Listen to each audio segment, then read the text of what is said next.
এখনো বেহুশ। এক্ষুনি মেয়েটা থেকে কিছু জানা যাবে। ততক্ষণে তোর সঙ্গে কথা বলে সেরে ফেলি। আপনারা একটু বাসটা যান।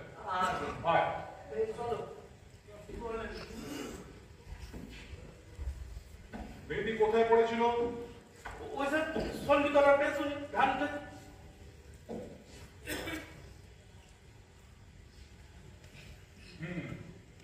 চণ্ডীতলা। আচ্ছা, তুই যখন মেয়েটিকে দেখলি তখন কটা হবে?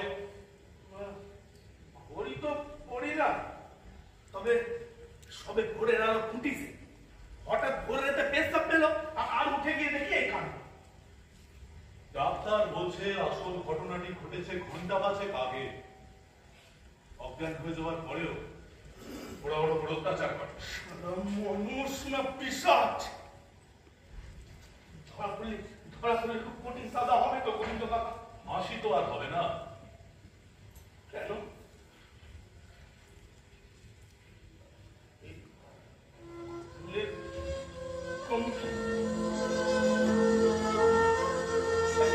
মানুষ হলো দোষী সাজা পেল কি পেল না, যে মরেছে তার দেখাবার দরকার। একটা অসহায় ফুটবল মেয়ে শহর 500 মিলিটারি ইজ্জত নিল। এটা যত দিন বাঁচবে ততদিন বাচ্চার এই কথাটা মনে পড়বে। তোমার সে একটু বলেন, হ্যাঁ বলেন গোবিন্দ কাকা বলেন। জীবনে যেটা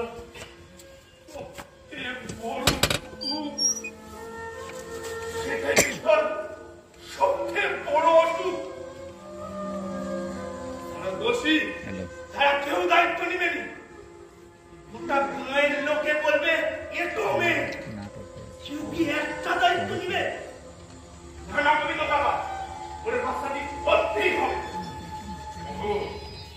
গোবিন্দ নরকার হাত থেকে আজ অব্দি কেউ ফসকায়নি। ধরবো আমি ঠিক, কিন্তু জ্ঞান ফেরত দিন অপেক্ষা করতে হবে। আচ্ছা, চণ্ডীতলা কালবাজে আর কে কে ছিল? আমার না ঠিক কিছু মনে পড়তেছে না। আসলে কি নেশা ভান তো করি না, কিন্তু কাল রেতে শিবুরা ধরে এমন সোলাই গিয়ে দিল, ধপাস করে চণ্ডীতলায় শুয়ে পড়লাম। বুঝ থাকলে কি সারা পড়বে তো?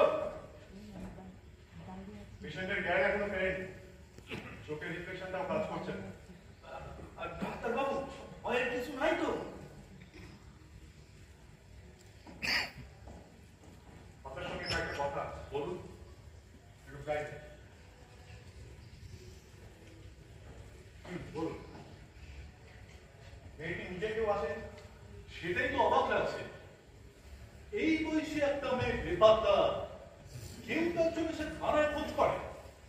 অদ্ভুত, কেউ এটা আছে কিনা তাও তো বুঝতে পারছি। আচ্ছা, ওর পোশাক আশাক থেকে তো দরিদ্র ঘরে বলে মনে হয়। এনিওয়ে, জ্ঞান ফেরার দিকে অপেক্ষা করতেই হবে। আচ্ছা, যে ছেলেটি ওকে এখানে নিয়ে এসেছে তাকে আপনি চেনে? কি রে মধু? হ্যাঁ বহুদিন। ওর সম্পর্কে আপনার ধারণা নেই? দেখুন, পুলিশের চোখে সবাই সন্দেহ করে, আর আমাদের মধু সকলেরই স্নেহ থাকে। আর আসামি আইডেন্টিফাইড হতে নিচে কেন আসবে বলুন? তবে ওর নামে একটা কমপ্লেন তো আছে। ও আমার ঘরে ঢুকে হুজ্জুতি করেছে। ও আই সি। দেখুন, আপনি ইনসিস্ট করলে আমাকে গাড়িটা দিতেই হবে, কিন্তু আমি আপনাকে রিকোয়েস্ট করছি ওকে ক্ষমা করতে। ভালো মন্দ নিয়েই তো একটা মানুষ।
তোমার তোমার নাম কি? যামিনী। যামিনী। যামিনী কি? যামিনী সাউ। থাকো কোথায়? মানুষের তলায়। ঠিকানা কি? এই সকালে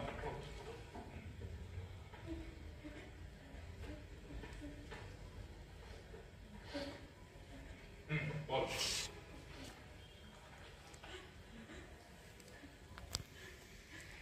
ঠিকানা জানো না? গোলঘাট। বাবার নাম? বাবা কেউ নাই। থাকো কার কাছে? মামার কাছে। নাম কি মামার?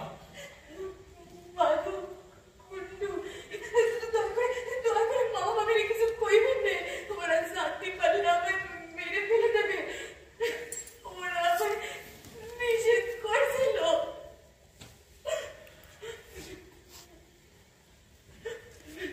কি নিষেধ করেছিল? ঘর থেকে বেরোতে। তাহলে বেরোলে কেন? আমার ঘর সামলাতে দিন ওরা যাত্রাপালার সন্ধ্যে এলো। আমারও শ্বাস ছিল। সমস্ত দিন ঘরের কাজ সামলে মনটা একটু ভালো করার জন্যে।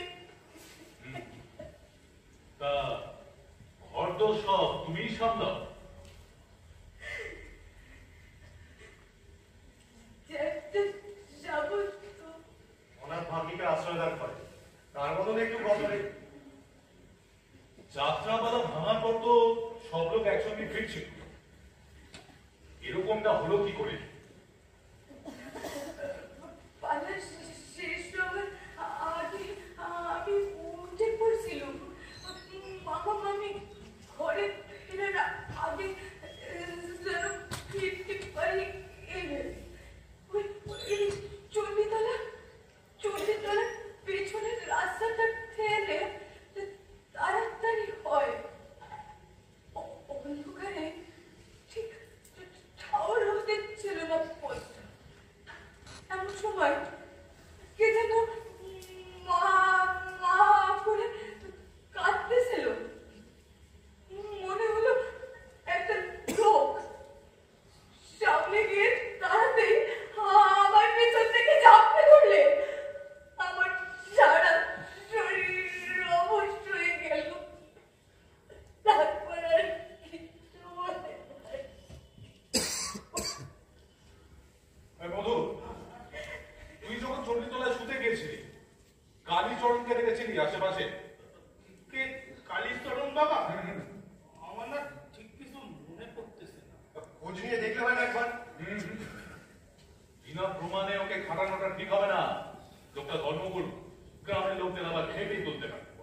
তার উপর আবার আমাদের বড় বাবু স্ত্রী, ও সে কর্মাদুলিতে বিশ্বাসী। এই কথাটা কিন্তু আমি অফ দ্য রেকর্ড বললাম। এনিওয়ে, যামিনী, তোমার মামাকে আমরা খবর জানিয়ে না না, মামা মামির কিছু কইবেন না। দয়া করে বাবা মামির কিছু কইবেন না। কিন্তু খবর তোরা কি কি করে জেনে যাবে? না, আমার খবর নিতে ওরা আসবেন না।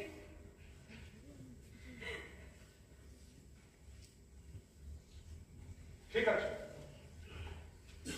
এখন একটা সাসপেক্ট লিস্ট তৈরি করা যাক, তারপর জামিনকে দিয়ে একটা আইডেন্টিফিকেশনের ব্যবস্থা করা হবে। ওকে?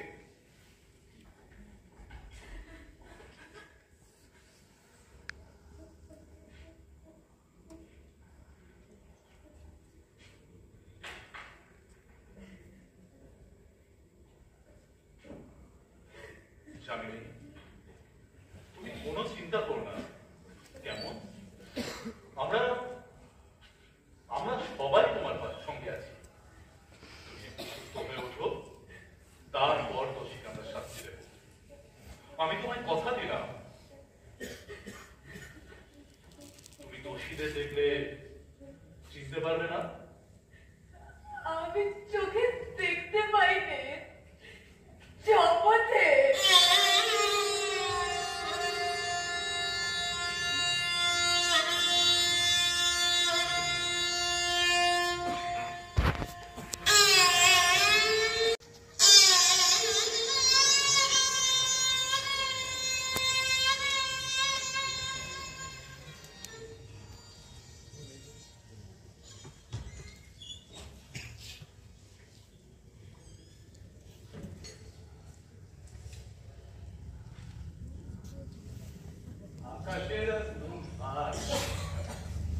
থাকলে মন্দ হতো কি? আমার জন্য চিন্তিত হও না। মধু দাদা রোজ দুবেলা এসে খবর নিচ্ছি। ডাক্তার বাবু নিজে হাতে যত্ন আত্তি করে। আর তোর মামা? তোর মামা কোনো খোঁজ খবর নেয়নি? জানি কি ব্যাপার, আপনি এখনো বাড়ি যাননি?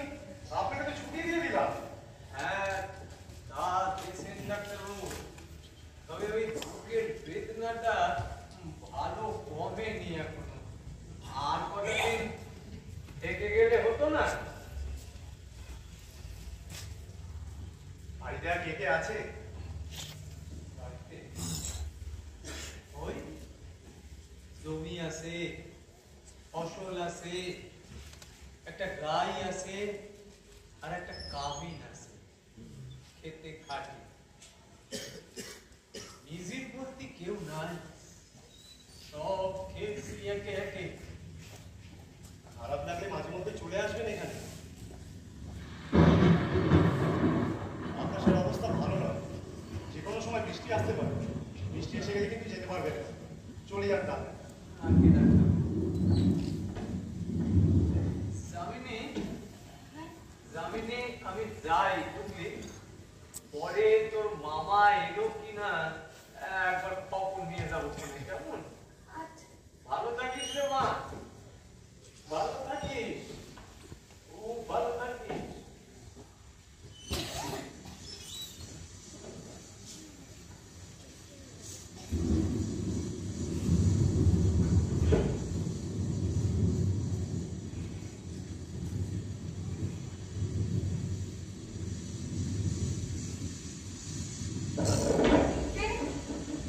আমি কি হয়েছে তোমার? কিছু না, বসে বসে।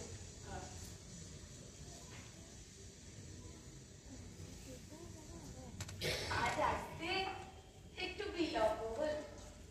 আচ্ছা, তুমি তোমার খবর করো কেমনে? যারা অপেক্ষা করে তারা ঠিক সময় খাওয়া যায়। আজ আসবার সময় গোবিন্দ কাকা থানায় গেছিলাম, দেখা হলো না।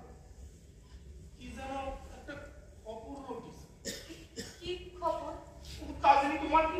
মামা কি এসেছিল গোবিন্দ কাকার থানায়? গোবিন্দ কাকা তোমায় কিছু বলছেন? এসেছিল উনিশই যেন সব কথা হয়েছে। কি কথা হতে পারে মধুদা? ও ছাড়া না। না, তুমি নিশ্চয় জানো আমায় মুখে যাচ্ছ। আমিও ওনা সামিনী তাই বলে পৃথিবীতে তো আমরা একলা না। সামিনী ফলগুলো রেখে গেলাম, খেয়ে নেব, বুঝলে? আমি সরি। হ্যাঁ, আমি আবার আসবো। যাবি একটু অসময়।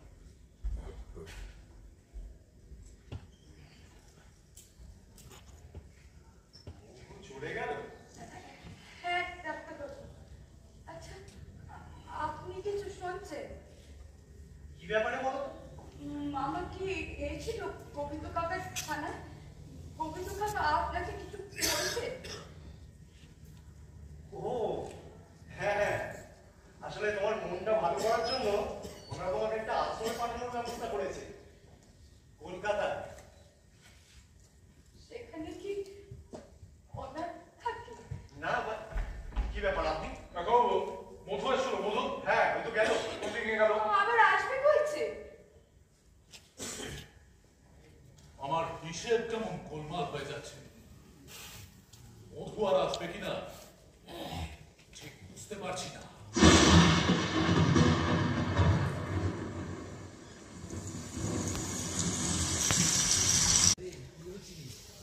সোনা চাপা আর সিঁদুরে ঘুড়িটা দেখো, ঠিক যেন আমাদের ওই সন্ধিতলার দুর্গার বড়।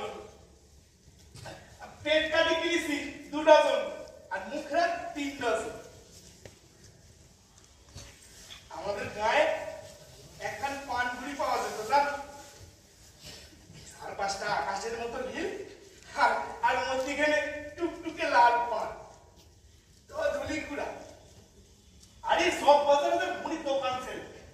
সব ভুড়ি টুড়ি বানাতো। খুড়ারে একদিন বললে, ও খুড়া, এই পানির রং তো সবুজ, তুমি লাল দেছো কেন? খুড়া হেসে বললে, তুই সাদা চোখে তারে দেখি সবুজ, আমি তারে দেখি লাল। বলে রাঙাবো পানি খেয়ে ধরে রাঙা করবে, তা পানির রং সবুজ হলেই চলবে? আমি বললেন, কি আশ্চর্য, আরে ঠোঁট রাঙা হয়তো ক্ষয় রে। খুড়া তখন হো হো করে হেসে বললে, হ্যাঁ, তুই দেখিস খয়ের রঙে, আর আমি দেখি কল্পনায়।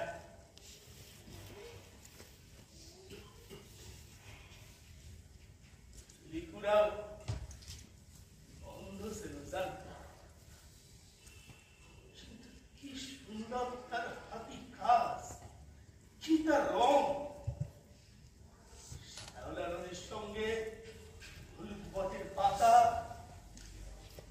রেতে নিশির মধ্যে ভোরের পলাশ, ধূসর পাথরের মধ্যে গঙ্গা ফড়িংয়ের সবুজ, আরো কত যে বাহার। একবার 15ই আগস্টে পতাকার রঙই বদলে দিলে, আর সেই মেয়েটি হইচই খাইল জানো। সবাই বলে, ও খুড়া, আরে যা করো তা করো, একবারে পতাকার রং বদলে দিলে। হ্যাঁ, সেই গেরুয়া সাদা সবুজ ছোট্টবেলাতে আমরা জেনে এসছি, তারে কিনা একবারে লাল আর নীল বানায় দিলে।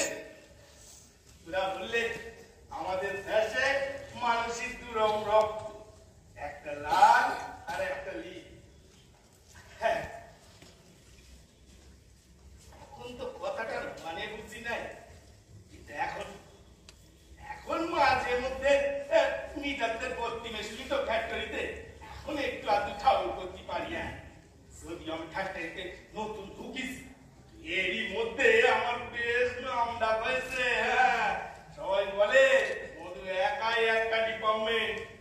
এই যে বিশ্বকর্মা পুজোর দিন ফ্যাক্টরিতে না উনির বাদল হয়, বুঝলে, সবাই মিলে আমারে সেলেক্ট করেছে, বলেছে মধু আমাদের ফ্যাক্টরি হয়ে ঘুরি বেড়াবে। হ্যাঁ, আজ পেস্টিস গেম, বুঝতো? হ্যাঁ, মাঝে মধ্যে আমার কিরম সন্দেহ জাগে জানো, নিজেকে বয়সের ছোট কাউরে বিয়ে করে ফেললেন না তো? স্বামিনী,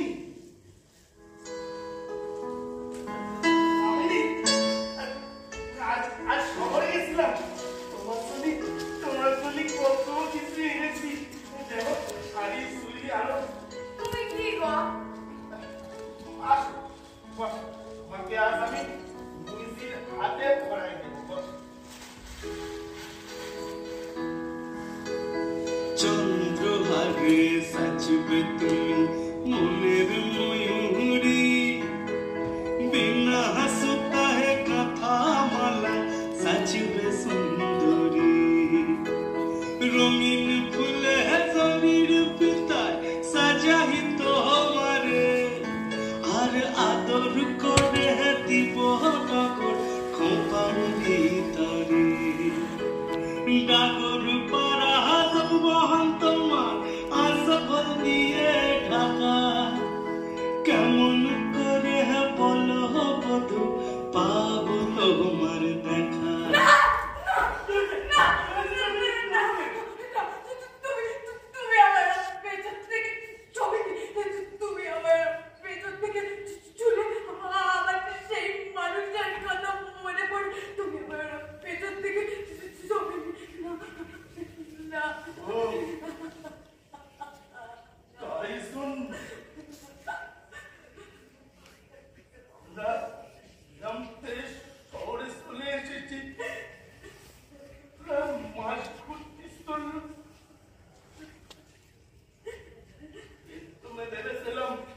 ভাবছি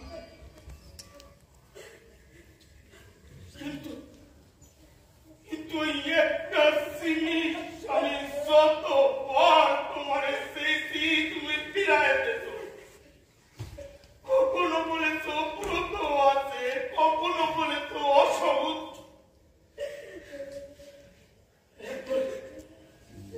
সারা রাত কেবল কথা ঘোরাইছ, তারপর সকাল হয়েছে শুকিয়ে গেছে।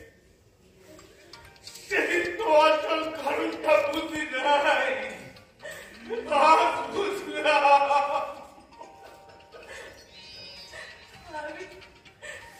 আমি কি করবো বলো, আমার যে ভয় করে। একটা কদর্য মানুষের ছবি তোমায় যত বার আমি খোলাতে চাই, তত বার ওই মানুষটারে আমার মনের মধ্যে ঢুকাই দিত। কেন চাপিনি? কেন কেন কেন?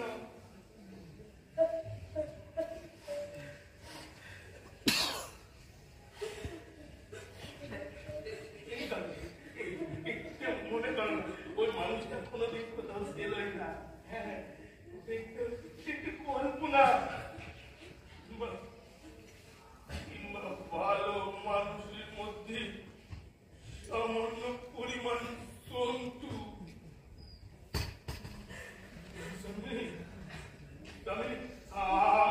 আমি মানুষটারে একবারে পবিত্র করে দেবো জামিনি। আমারই একটা সুযোগ দাও জামিনি, একটা সুযোগ দাও।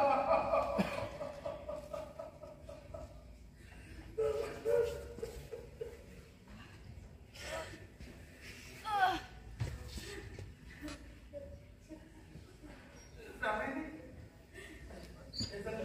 তুমি আমাদের লোভী ভাবছিস না তো?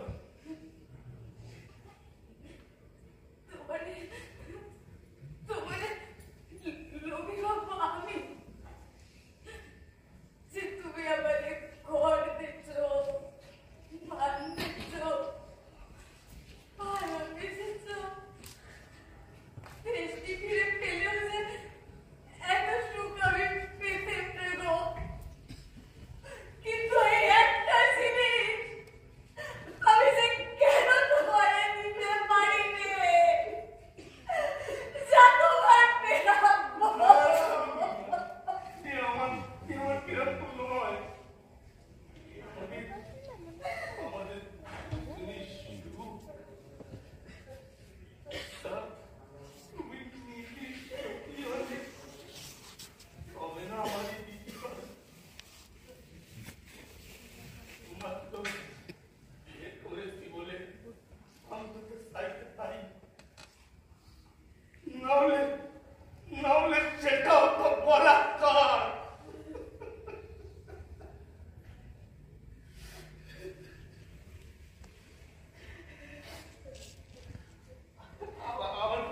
আবার করে আমি তোমার দুঃখ দিতে চাই না জামিনি, দুঃখ দিতে চাই না।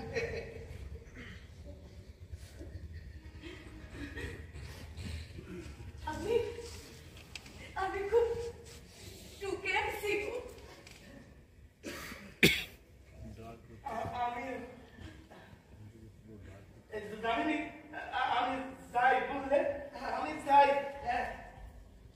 আর সন্ধ্যেবেলা ওজনের ব্যবস্থা আছে ফ্যাক্টরি। আমার যদি দেরি হয় তুমি খেয়ে শুয়ে পড়ো কেমন?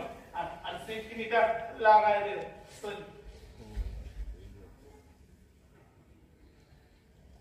বলে ওরা কি পারো, ঘরে তো রাজ সম্পদ কিছু নাই। কেন? তোমার অন্ধরানি যে আছে। আদর করে যতন করে রাখব তনু তুমি আমার ভাদুমণি, তুমি ভাদুধর। চোখে চোখে রাখব ফুল আদর করে বুকে, আর মনের মতো কাটবে জীবন, হাসবে জীবন সুখে। পীড়িতে রতন পীড়িতে যতন পীড়িতে ভীষণ জ্বালা রে পীড়িতের কারণে আমার হার কালা মাস কালা পীড়িতে রতন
কেমন আছো যামিনী? কে? গোবিন্দ কাকা?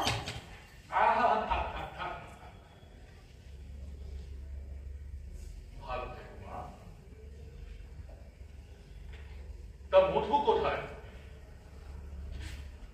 মধু এখনো আসেনি? হ্যাঁ, ঠিকছে তো। হাত মুখ ধুতে গেছে। এই ডেকে দিব? না থাক। যামিনী, আগে? আমি তোমায় কথা দিয়েছিলাম আমি আসামে একদিন ঠিক খুঁজে পাবো। আসলে আমার চাকরি তো আর বেশি দিন বাকি নেই। এতে আমার একটা প্রমোশন হতো।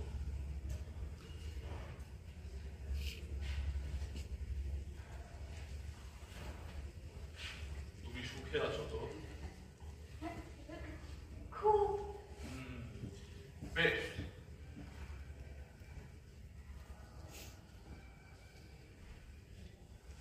যামিনী, তুমি মধুকে বলো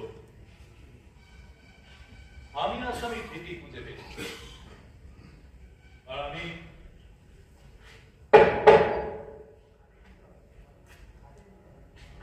ঠিক ঠিকানাতেই এসেছিলাম।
সহবাস নাটকটি আপনারা দেখলেন।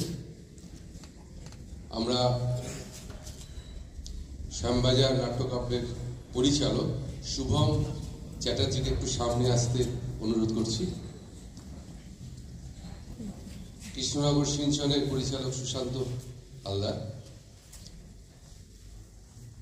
তাকে একটু ডেকে নিলাম।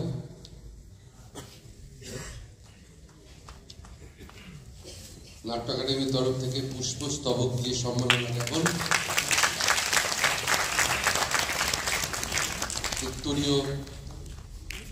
উত্তরীয় পড়িয়ে সম্বর্ধনা দিচ্ছেন মাননীয় সুভাষ চ্যাটার্জিকে,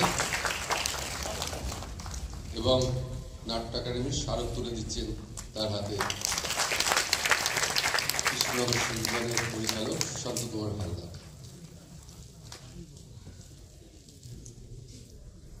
আমি পরিচালককে বলছি দলের সবার সঙ্গে যদি একটু পরিচয় করিয়ে দিন আর দু একটু কথা বলবেন।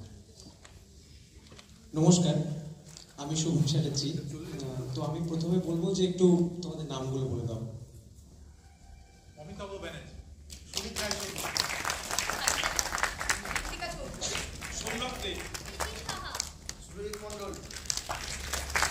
আলাদা করে বলার কিছু নেই। পশ্চিমবঙ্গ নাট্য একাডেমির এই যে নাট্যমেলা, তাতে আমাদের সুযোগ দেওয়া, এতে আমরা সত্যিই খুব আনন্দিত, গর্বিত। নদিয়া জেলার যে তথ্য সংস্কৃতি দপ্তর আছে, তারা যেভাবে সুন্দর আয়োজন করেছেন, আমরা সত্যি আপ্লুত। বিশেষ করে বলার আর কিছু নেই, আপনারাও এই ঠান্ডার মধ্যেও এসছেন, এতেই আমাদের খুব ভালো লাগছে। প্রায় ভর্তি হল, আরও আসুন। আগামী দুটো দিন আরও নাটক আছে, সেগুলো একটু দেখুন, নাটকের সাথে থাকুন, নাটকের পাশে থাকুন। ধন্যবাদ।